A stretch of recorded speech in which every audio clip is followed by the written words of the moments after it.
Today, the Ombudsman Commission reopened the regional office in Ley City. After a 9-month absence caused by a relocation, the Commission is working to re-establish itself in the Momase region. The last 24 months has been a time of transition. In November last year, the Commission released this discussion paper. It is a review seeking public views on legislation to penalties imposed by the existing laws governing the OC.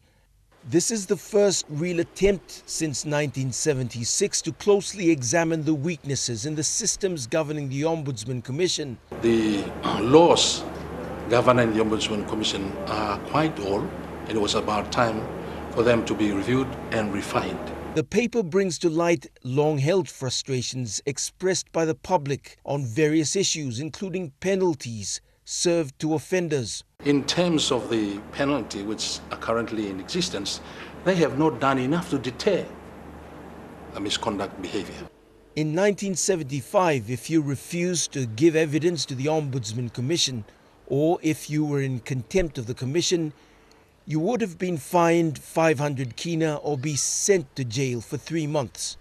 40 years on, that penalty hasn't changed, and the Ombudsman Commission has found it of little use to prosecute offenders because the penalties don't hurt. Another part of the legislation, the leadership tribunals. Now, they get a lot of media attention when a politician or a senior public servant is referred and investigated. What many people don't know is that even if they're found guilty and dismissed from office, the leadership tribunal can't force him to pay back the money he's stolen. Not much thought was placed on conducting this big review at a large scale like this. Until the Maladina amendments came on board, that actually got us thinking, we can't wait for politicians to initiate this legislative review. We must take the ownership and do this because we know the business of the Ombudsman Commission. The distribution of the discussion paper comes at a time when there's a growing public outcry questioning the effectiveness of leadership tribunals and their relevance.